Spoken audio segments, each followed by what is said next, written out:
Hello, everybody, and welcome to the first episode of Last Week with Axel. My name is Axel, and this is an experimental new podcast that I am starting up. For those familiar with the channel, for those not familiar with the channel, I have dabbled in podcasts before.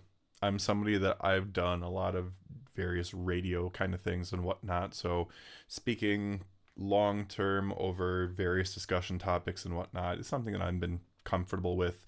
And I have been doing a lot of shorts on the channel. I have not done any long form content in months. And it's not a bad thing because I've been doing a lot of shorts. I've been reading manga after manga after manga, but I realize that I haven't been able to speak my mind about various things that I've wanted to cover. And honestly speaking, I hate editing. That is another big aspect of why I haven't had any kind of long form videos in quite some time.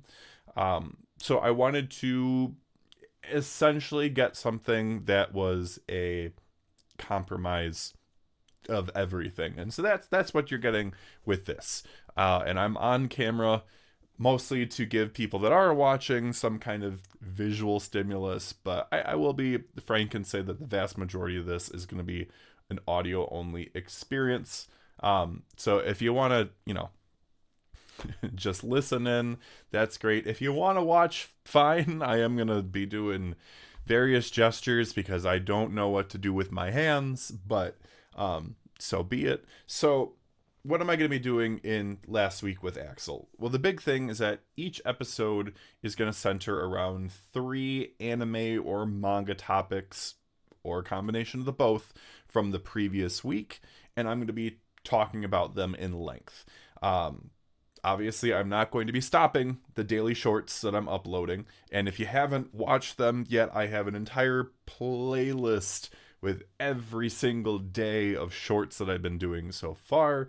I am going to attempt to do regular long form content again. There was a post that I made on the YouTube community page, on my Twitter, Blue Sky, with my plans for what I would like to do for the rest of the month. So I'm trying to do some accountability with that and get the ball rolling.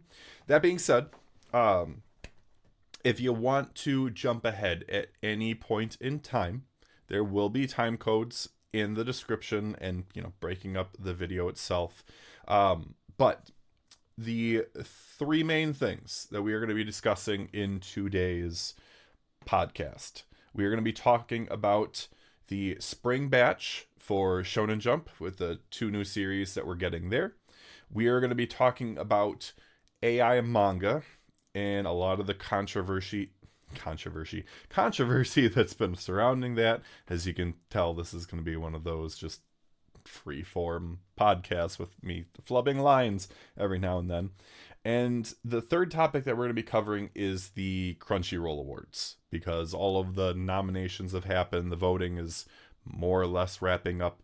So those are the 3 big topics that we're going to be talking about. So if you want to jump ahead, like I said, time codes will be down in the description. Otherwise, let's jump on into things. But before we begin, I did want to comment on the fact that we did finally get that announcement for the Steel Ball Run anime. I am super excited. Big JoJo fan, obviously. And it's great that 2025 is the year of Steel Ball Run. Obviously, with Viz Media, they're finally printing Steel Ball Run's manga. This is the first time that we've had the manga for JoJo beat out the anime, at least in terms of like the new editions for Viz Media. So it's interesting that we kind of have that going on.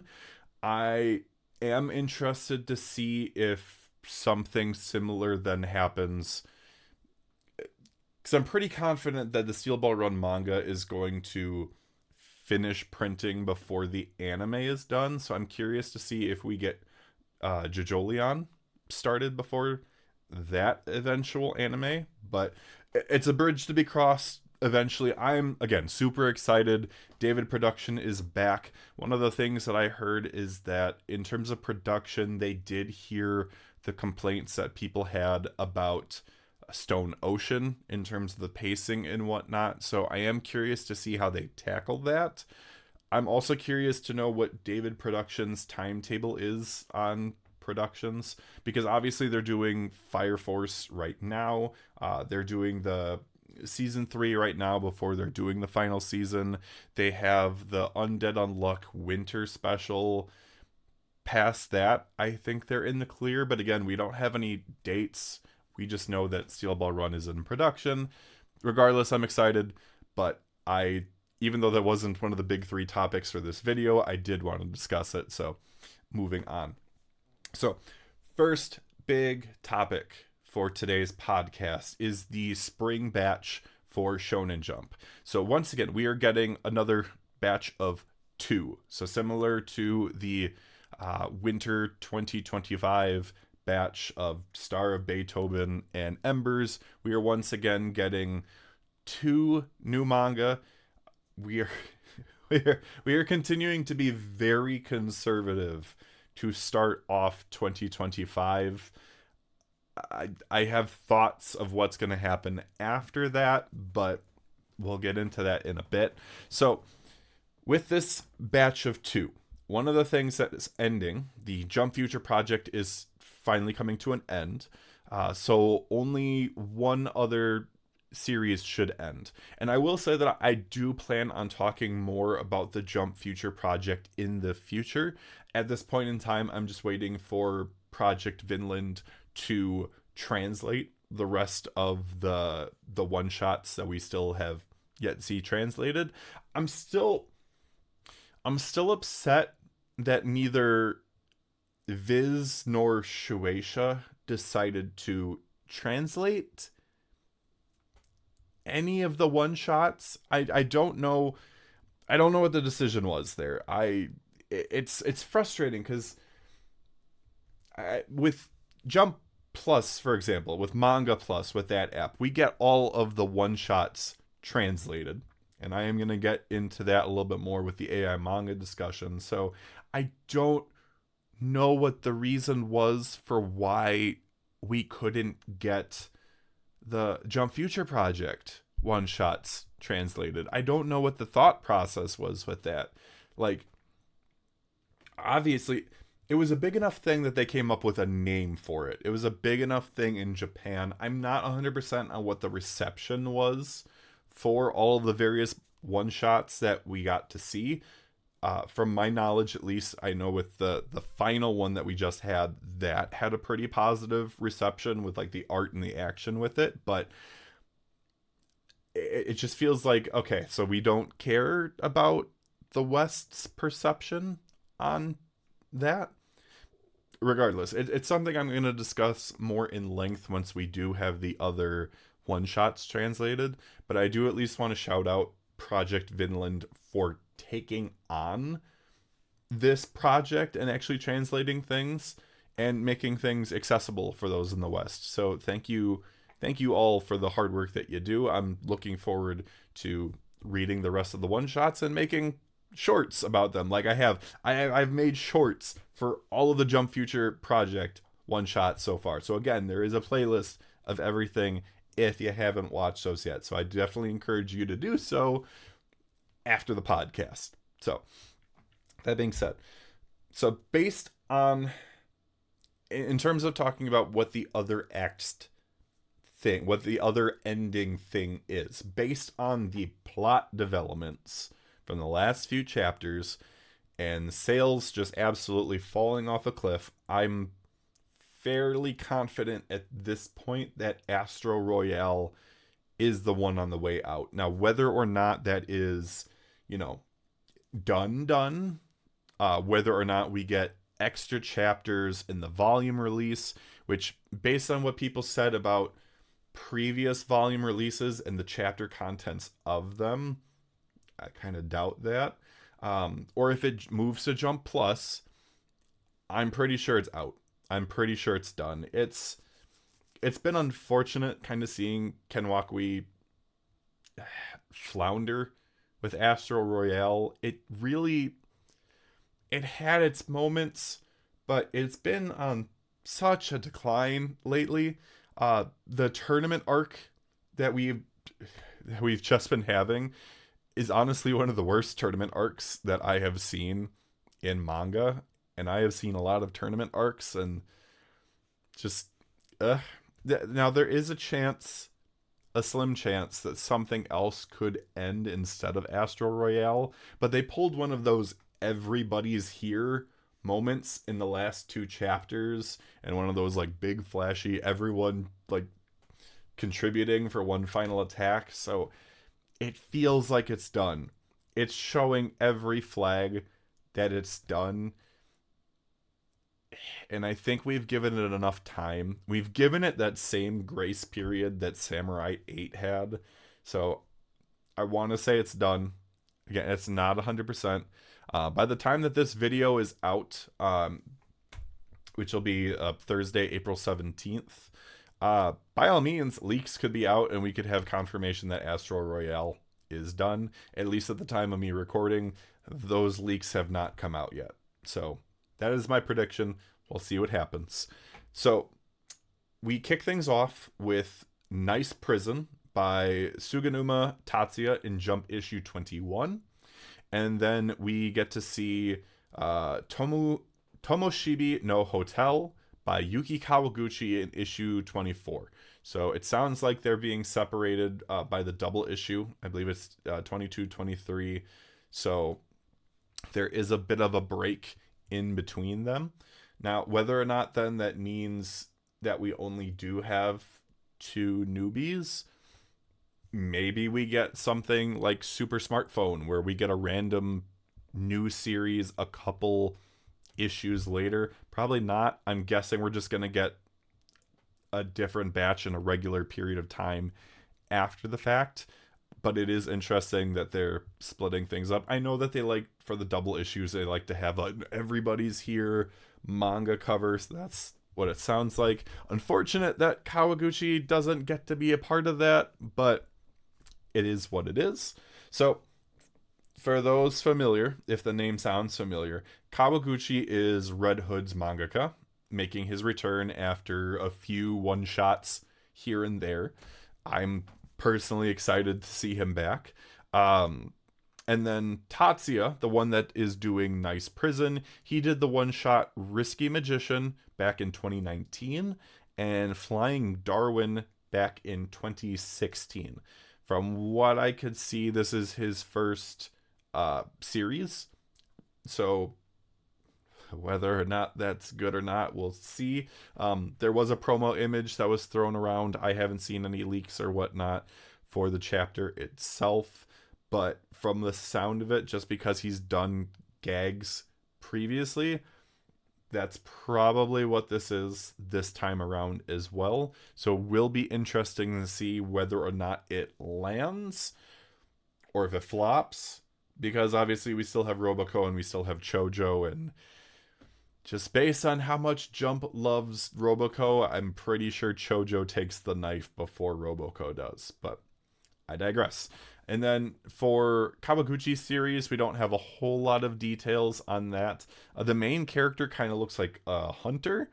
So we'll see how that goes down, because that kind of character design hasn't necessarily hit for any of the other previous Jump manga that we've kind of had up to this point. So we'll see. It is interesting to note that we are once again pushing back the GFC winner backlog.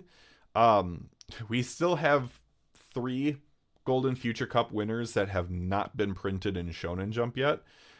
And despite that, we're bringing back a previous Golden Future Cup winner with Kawaguchi. So, that being said, I don't necessarily blame them for not wanting to jump into the magazine yet, because the Golden Future Cup winners curse has been so strong for so long. But I don't know. It is interesting to note too, and not that I expected that expected it, but neither of them participated in the Jump Future project. Not that not that I was anticipating it. I was kind of thinking, if we get anybody from the Jump Future project getting a serialization, I don't think it's going to happen until maybe the summer batch, if they really want to get the ball rolling right away. But it might be the fall batch before 2025 ends. We'll see. But regardless, I'm excited to see what these two can do, especially because Star of Beethoven and Embers have been duds. Like, I keep up to date with both of them. Embers, like, it's starting to show a little bit of promise now, but it's kind of been like soccer delinquent Haikyuu, especially with like a lot of the plot following the same pattern. And then Star of Beethoven is all over the place. Beethoven himself is the best thing about that manga, but I don't know what any of the decisions going on in that are. Like, it was one thing when it was just a piano school, but now they're doing this whole weird reincarnation CIA ring garbage. It feels a lot like the pivot in ITELC, where you just have a complete tonal shift from one part to the next that completely throws off the manga, and I don't like it. I don't like it at all. So, because those two are flopping, and I genuinely don't see sales saving those two, I think that our summer batch will be a batch of 4. I think that obviously Embers and Beethoven are taking 2 of those spots. I'm pretty sure Sidcraft is taking the 3rd spot. I think Sidcraft is getting a saved here, despite lackluster sales with Volume 1. But I don't think they can save it, even with, Saito being the former editor for We Never Learn. If the sales aren't hitting, if it's not popular enough with the reader surveys, I'm pretty sure it's out. And then in terms of a 4th, I think it's going to be Kyoshi. I think we are wrapping things up. A lot of the fights recently have been very fast, happening in 1 chapter, maybe 2 at the max. So I'm pretty sure Kyoshi takes the 4th spot. Now, by all means, maybe my whole idea of Jump having more than 4 series go and 4 series come in, maybe that happens now. I doubt it, because again, we have been super conservative up to this point, but I don't. I think we're sticking with 4. I think by the end of the year, once we get the fall batch, we'll have had 10 to 12 new series this year, but I don't think they're pulling the trigger on anything crazier than that. Despite the fact that a lot of the stuff toward the bottom of the magazine has middling success. It's good based on, Jump standards. Taking a pause because there's a train blaring in the background, and who knows if it's picking up on the microphone or not, but I don't know. On the one hand, I'm happy that, like, the Jump series that we have right now aren't performing at usual axe bait levels, but they're not showing a lot of growth either. Obviously, Ichi the Witch is the breakout star. There's no denying that. Shinobi Undercover has had reprints for volumes 1 and 2. It's shaping up to be very much like Cypher Academy, so I'm curious to see if it has similar sales, if it's able to have higher sales, or if it starts petering out. But I don't know. It's not to say that I want mangaka to have their runs ended, but at the same time, I do recognize that it's a business. I want the most interesting things to be printed, and I get that not everything is, a fast burn. A lot of stuff is slow burn, but I don't know. It's a discussion for another video. Uh, maybe another podcast discussion. We'll see. But yeah, that about wraps things up for the Jump Spring Batch and the discussion there. But I'm definitely, interested to hear what people have to say in the comments in regards to their own thoughts on the two newbies, the stuff leaving, etc. Like I said, by the time that this video's out, the leaks could be out saying what has ended. I'm still pretty sure it's Astro Royale, but we'll see what happens. Ooh, sweet, sweet water. Okay, so discussion 2. So, topic number 2, we are discussing AI manga. Now, this one has been a hot topic for a while now, but it reared its ugly head again last weekend. So, what do I mean by this? The latest offender in regards to AI manga is the new series GGG that came out on Saturday, 4/12, or Sunday in Japan. So, for a while now, we know that Jump has been using, it's either Orange or Studio Mikan or some combination of the words, but they've been using an AI translation and lettering company for a while now.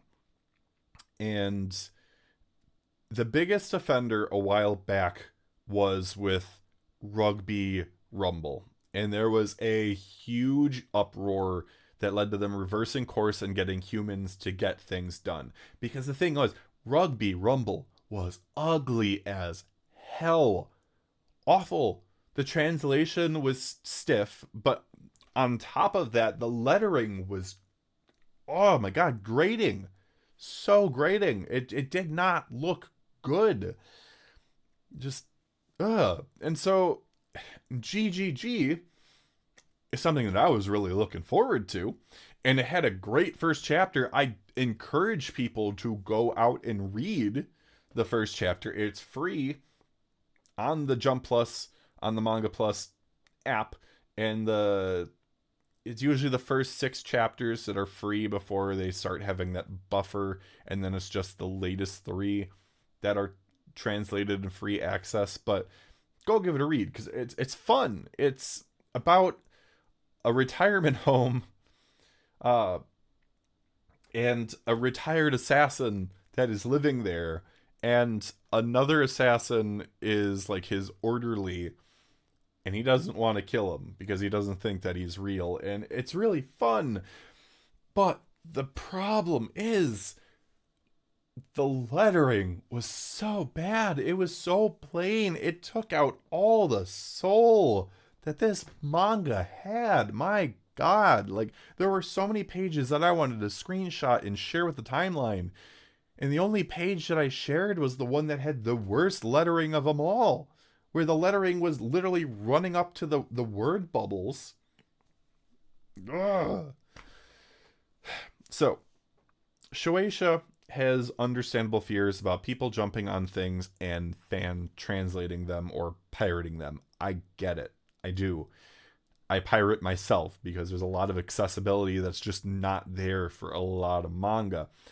But they have one of the better models out there right now for Western readership. Shonen Jump, Viz Media, their subscription model is fantastic. They have a great library. You can read up to 100 chapters per day, and you pay between $3 to $5 depending on which app that you're using. If you're using the Shonen Jump app, it's $3. If you're using the Viz Media app, it's $5. And Shueisha has their own model for Manga Plus as well. Now, I will say that the Viz and Shonen Jump apps are better in that you can use them on multiple apps, or multiple devices or whatnot. With the Manga Plus one, at least I haven't seen any changes with it, but it's still locked to one device. So if you're going to pay the subscription for them, then you need to put it on the device that you're planning on using the most. So if it's your phone, great. If it's like a tablet, fine, but like pick which one that you're going to do.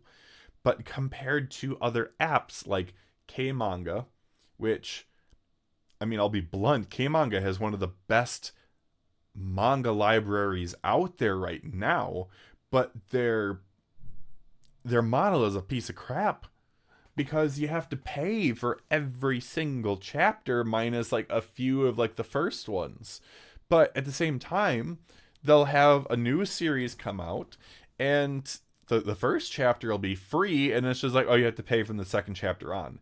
It's just like, one of my mutuals made a good point about saying how, well, how am I supposed to have an informed opinion if I'm being told to pay starting from the second chapter? And again, so there are other apps as well that have a similar model. I am a fan of the webtoon model where everything is free up to like the latest 3 or 5 chapters on a given series, or maybe more. At least with that, you can read everything for free. You can be behind by a couple weeks, but if you really want to catch up, then you can pay the coins to do it. But even then, it's cheaper than what they make you do with K Manga. So I don't get why Shueisha has to think like, oh, we have to AI translate everything because we have to, keep ahead of things. Like, no, you don't need it. It's just, ugh. And I will also say that too, scanlation isn't as big of a problem when there's no physical copy to be scanned and uploaded like the physical magazine. I mean, I'll be brutally honest, like, most fan translators aren't going to translate the first few chapters like of a Jump Plus series. Like, no, like it's brand new unless there's hype around it. Fan translators aren't typically going to jump on it. I mean, hell, like, fan translators are more likely to jump on things that other fan translators are already doing because it's competitive and they want your money, and they will host things on their sites with the worst ad experience ever, and just ugh. And that's not to say the fan translation is bad. That was another big conversation on the timeline, and something that I might consider talking about in the next episode as well. But fan translation is a good thing when so many series are just not accessible, whether they're older series that just never got a translation, or if there's something that that is new that doesn't have a simulpub release. Because of that, like, we get enough buzz that the publishers then want to print them in English or what other language that you might be speaking. Like, that's why we're freaking getting Kingdom finally, is because there's been enough buzz for so long that they're like, fine, we will finally give you Kingdom. And like, I'm thankful for that.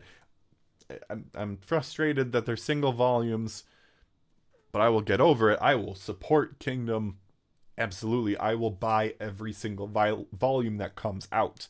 But like, that's how we get things printed, is because fan translators have made things available. There's been enough hype that's been built into it. But again, Jump Plus doesn't have that problem because people aren't doing that. So it's just, people are going to pirate regardless.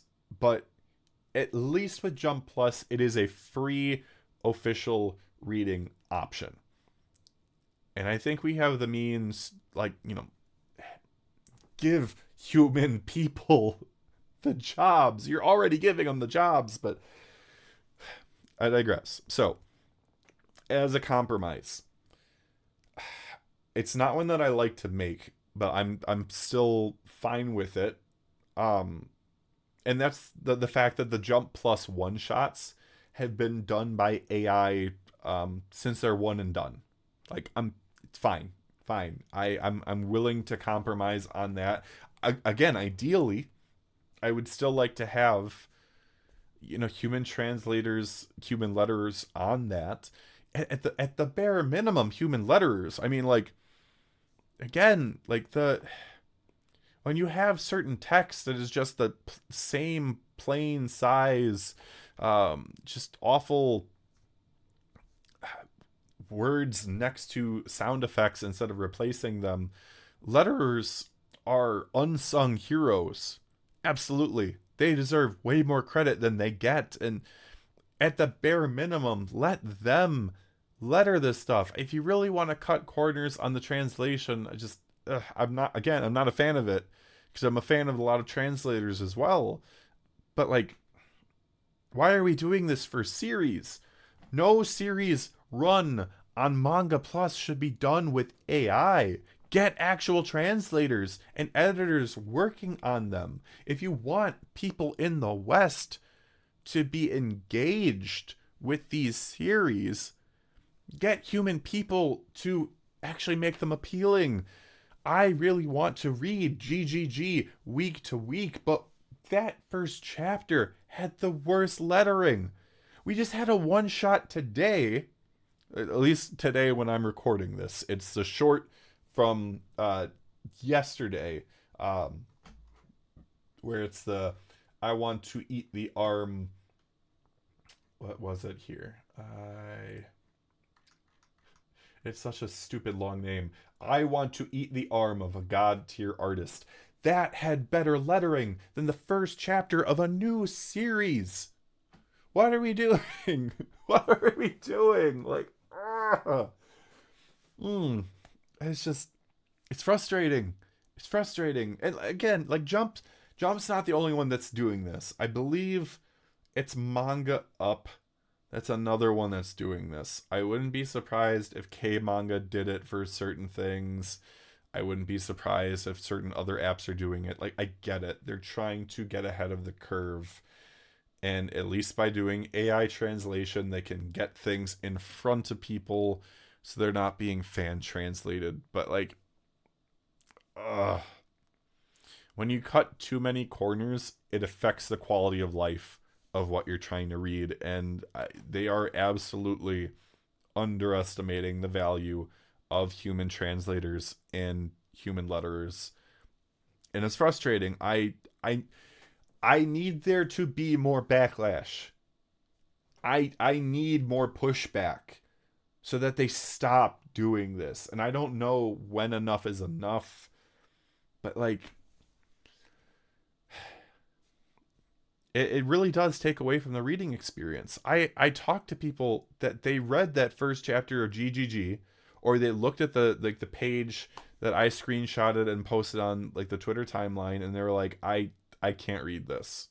I don't want to read this because it looks bad. And it sucks that, you know, an audience is potentially drying up because they don't want to read it, because the letters are bad. The art is fantastic. The action was fantastic in that first chapter. So for it to be bad because of the lettering, it's so bad. Just okay. I'm getting really worked up, and I'm gonna get worked up again for the next topic. But yeah, the AI manga discussion last week, it's been building up steam. Like, I thought we were past this with Rugby Rumble, and we're not. It's frustrating, but I want to hear what you guys have to say in the comments. Did you read the first chapter of GGG? What did you think? Was it tolerable? Was it, you know, grating for you? It was grating for me. I'm still going to read it because I'm excited, but yeah, that is that for that. Water again before we jump into the last topic.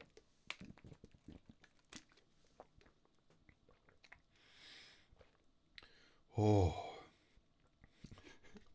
so much talking, and I don't break for water until it's in between. But it's so good. I'm not gonna have a voice by tomorrow because of how much I'm doing. So if I'm extra bass for the short for tomorrow, you know why? Because it was because of this.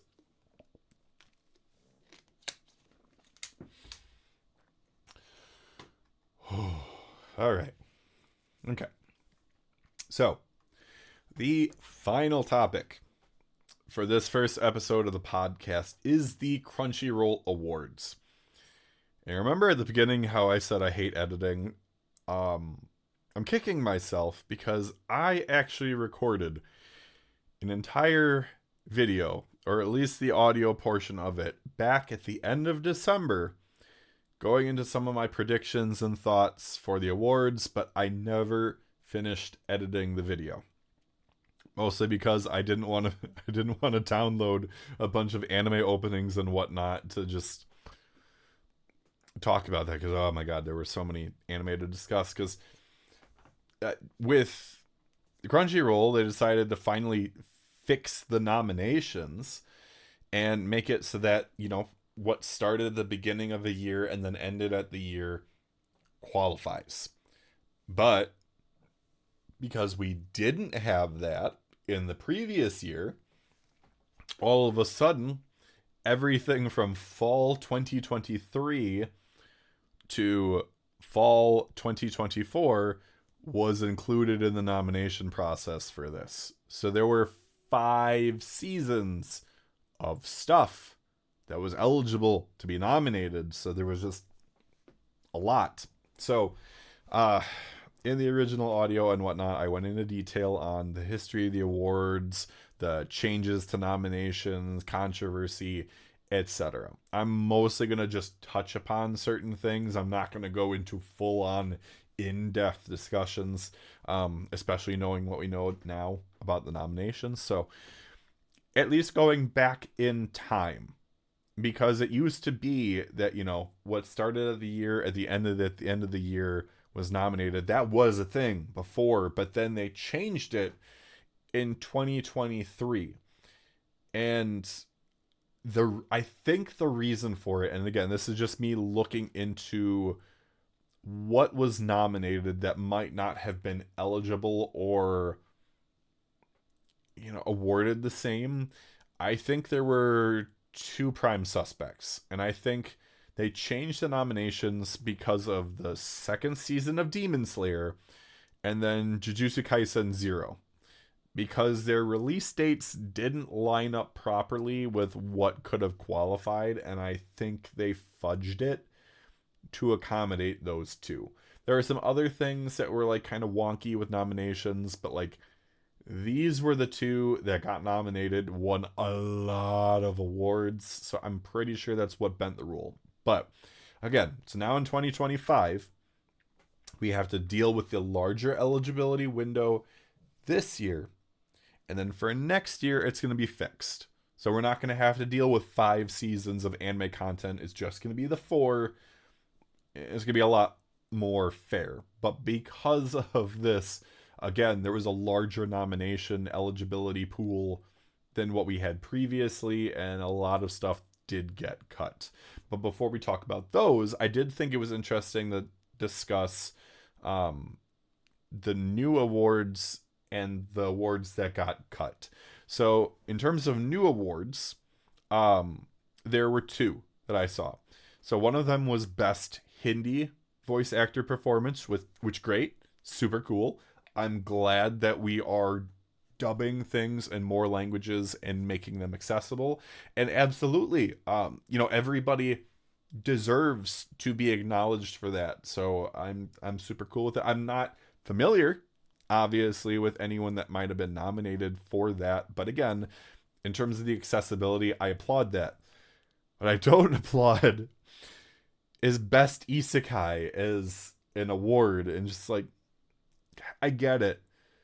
There's a lot of isekais. Every season is just filled with isekais. I am I'm responsible for part of that. I'm one of those people that I watch a lot of these isekai series, including the ones that are 5 or 6 out of 10s. I'm responsible for it. I get that. I still don't think it should have been a category, because in terms of what they cut Best Fantasy and they cut Best Cinematography. Like, most of the isekais are fantasy. Like, just, ooh. But I think the one that upsets me more is the Best Cinematography, because, like, we're eliminating a good category for, visual representation. Like the studios have put in the hard work to make things look as good as they do. I'm never a fan of reducing the technical aspects of things, so it's unfortunate. It is what it is. But just eliminating best fantasy for best isekai, I don't agree with it, but it is what it is. It's not the most egregious thing, because believe me, we're gonna get into some egregious stuff. So the VA nominations, they're good. I don't really have any complaints. I'm not surprised by the vast majority of the nominations there, in terms of like what series that they came from. But again, I'm happy for the representation. Uh Kaiju number 8 being nominated for best opening and ending is weird. Like, don't get me wrong, I did enjoy One Republic's song, but come on. Um, Regardless, I do think that Otonoke is winning, despite Mashl's opening, in my opinion, being the better opening. I liked I liked Bling Blang Blang Born over Otonoke. That is my personal preference, and I really enjoyed the visuals of that Mashal opening. Not to say that I didn't enjoy the visuals of Dandadan. I loved all of the Ultraman stuff that we saw in that, but Mashal had a banger opening. Um, let's see here. Uh Frieren getting stiffed for ending is a bit disappointing. Um, but in the grand scheme of things, a lot of stuff got stiffed for a lot of nominations. So that is what it is. Frieren definitely didn't get stiffed on a lot of the other stuff. Scott Pilgrim getting nominated for best romance was unexpected, but it's welcome. It's unexpected on several levels, especially because one, it was Netflix only, and two, it was contentious for being considered an anime in the first place, despite the fact that it was developed by, Science Saru. So I I don't think it's gonna win. Um, but I'm happy that it got nominated. In a similar vein, Suicide Squad Isekai also got a nomination, despite being an HBO Max or Discovery Max or whatever BS name it is now, just Max. Despite that being exclusive, I don't think that's gonna win anything either. But it's cool that I got nominated. Uh, Kaiju number 8 was nominated for Best Animation and Best Character Design. Uh, Let that second one sink in. Let that sink in. It shouldn't it shouldn't be nominated for either of those. Twitter absolutely hated the character designs for Kaiju number 8. They hated it. They were put on blast. Everything was so simplified and blah. Like, why are we nominating Kaiju for character design? Like, we had 5 seasons of stuff to nominate. Just okay. Yep. Kaiju also got nominated for anime of the year, and that is a crime. That is absolutely a crime. It should not be there. Solo leveling is there too. I don't think it should get anime of the year either. Like, again, you have to consider it's season 1 only. If anyone is trying to rope in season 2, they're being disingenuous to what qualifies for the awards. Season 1 was good. It's not as good as season 2. It doesn't need to be nominated for anime of the year. Kaiju number 8 sure as hell doesn't need to be nominated for anime of the year, but we are here. Neither of them is gonna win. Solo leveling might, and that's its own thing if it wins, and it shouldn't. But like, ooh. Well, like overall, looking at all the nominations, it's obviously that the big puff pieces here are for Don Don, Kaiju number 8, Solo Leveling, Delicious in Dungeon, Frieren, and Apothecary Diaries. There there was so much attention put at on 2023, the fall of 2023, and then fall of 2024, and so much of the middle was just kind of ignored other than Kaiju. Um like, I mean, I'm not surprised. Like, Frieren and Apothecary Diaries had double cores from fall 2023 into winter 2024, so they had a lot of stuff going for them. But like, just yeah, wow. Um, in terms of nominations, so Kaiju has the same number of nominations as Delicious in Dungeon with 16. No, no, it should not have the same number of nominations as Delicious and Dungeon. Like, no, no. Ugh. Um, Dandadan sits at 22. It has the most out of any of them for this year. Frieren has 20, and then Apothecary Diaries and Solo Leveling have 13 each. And I will say that these nominations do include voice actor nominations. So that is part of the reason why they are as high as they are. But yeah, that's a lot of nominations all localized on 6 series. Just it's a lot. Um Windbreaker only getting a best action nomination hurt a bit. Um Elusive Samurai kind of getting the snub hurt a bit too.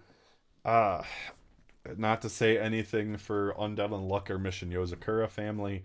It really was not a great year for Shonen Jump main series nominations. I'm also surprised that My Hero Academia didn't get more nominations, but maybe that's just a sign of fatigue.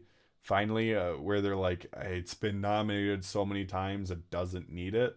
Granted, the movie got nominated, and like other Spy Family and whatnot got nominated too, but Windbreaker sucked. Cloverworks deserved more recognition for the stuff that they did in 2024. I definitely stand by that.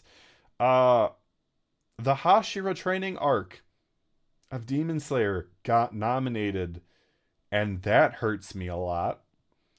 I understand why it got nominated for Best Animation. Should it win? No. Should it have been nominated at all? No. People hated the Hashira training arc because it was a whole load of nothing that got extended out into 8 episodes before like the final episode was like an hour or whatever long, and it was really good.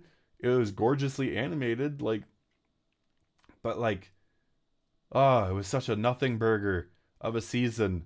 It did not need to be nominated. It's all Demon Slayer's already won so many things. No, no, just ugh. Um, oh, in general, I'm very interested to see what wins, like across the board on various things, because there was a lot of controversy going into this. And it's because there was controversy around anime promotion. There was an article talking about how Crunchyroll was not doing anything for Dandadan because it had split airing between Crunchyroll and Netflix. And from what I understand, there was more there were more views on Netflix than there were on Crunchyroll, and I don't blame them. Like, Netflix marginally has a better video viewer than Crunchyroll. I shouldn't say marginally. Crunchyroll's video viewer sucks, but it is what it is. Um, so like, and the Crunchyroll executives were like, no, we don't want like any promotion, or we don't want to limit it. And again, there are a lot of things that were nominated that were things that were either had split time on Crunchyroll, or were on competitors' subscription services only.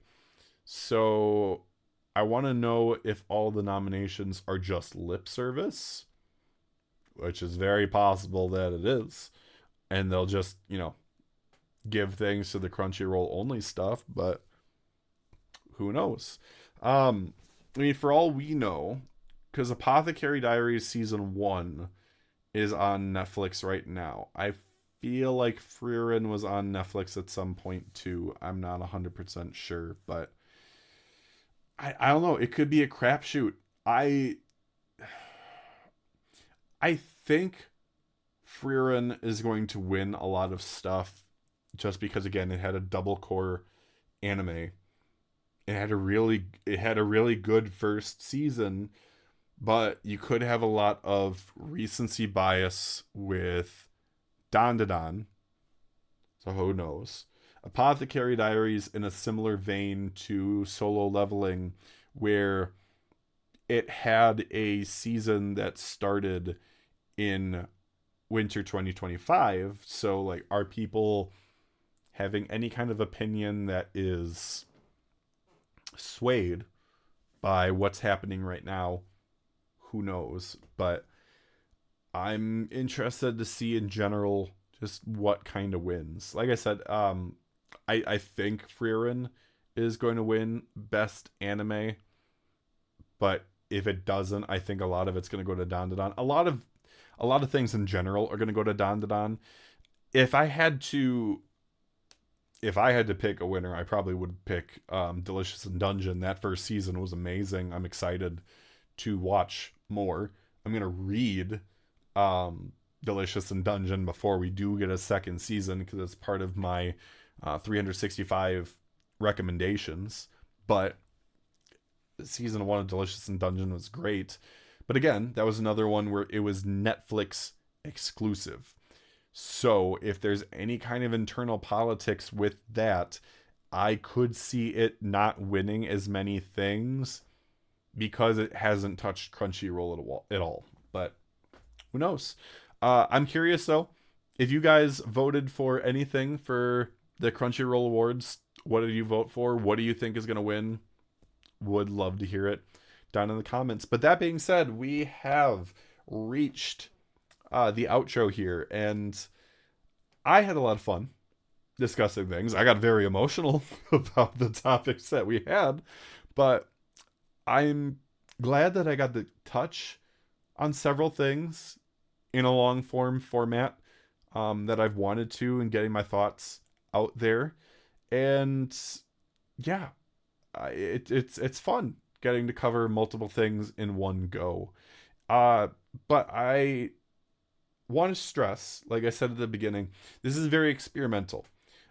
Just like I did with this week in Jump, I'm doing this on a trial run. I am seeing what kind of reception this new podcast has. And depending on the reception that it gets, I will absolutely make more videos. I absolutely will. If this is something that you guys like, I am more than happy to do so, especially if it has the views to back it up. But I mean, that being said, if it doesn't, I do have to be realistic, and like I'm trying to build up the channel. I'm trying to continue nurturing growth. So I don't want to necessarily keep on doing things if they're not yielding results. So at the very least, I am trying to cover more evergreen topics, or at least ones that are more relevant than just a week out. And at least with everything that we covered today, they're relevant beyond this week. So I'm hoping that this is able to have a good outreach with people, and people enjoy this and the things that I have to say on it. I will say, and this isn't a non-zero chance, there is a possibility of having guests on in the future. Again, this is very experimental. I'm doing this with myself first, because I want people to be engaged with me and the content that I am discussing. But I'm open to having guests on in the future. again, depending on reception. So like if you enjoy this, you know, like the video, comment on the video, subscribe if you haven't subscribed already. Any engagement to get this out to more people will make it more likely that I keep this around. So I do want to put that out there. I enjoy doing this, but I also want to make sure that I'm doing things that engage with enough people to continue growing the channel, because I would love to hit 5,000 subscribers this year. I'd love to hit, beyond that if I can, but I want to continue growing the channel, and I don't want to do anything that's going to be a detriment to it. So I know, long spiel on that, long spiel. But other than all that, like I said, at the end of every point, I want to hear from you guys. I want this to be a discussion. I like, depending on, the comments and whatnot that I get, I might discuss them in a future podcast episode. Like what you say, I will gladly shout people out if you have a great comment or whatnot in the description, and we can make this more of a discussion. So I want to hear from you. What worked? What didn't work? Did you like the format? Did you like the topics? Do you want me to discuss other things? Do you want me to discuss manga, etc.? Leave those comments. Give me that feedback. Besides that, the other way that you can help me out, if you haven't watched already, go check out my 365-day manga challenge and my shorts playlist. I have been putting out a short every day. I've been finishing a manga every day and making a video about it. I still plan on releasing ranking videos for it. I am in the process of editing the January manga one. I am in the process of finishing the script for the February one. Like, I'm working on it. I'm working on some other videos too. There's going to be some special review stuff that I'm going to be doing because I was given some free indie manga content, and I really want to give them a shout out, and I want to discuss and review the stuff that I was given. So a lot of stuff is coming to the channel. So definitely let me know if there's anything that you're looking forward to with that as well. But for now, I want to thank you guys. If you've stuck around this long, I want to thank you for tuning in and watching this. And that has been Last Week with Axel, and I'll see you next week. Bye-bye.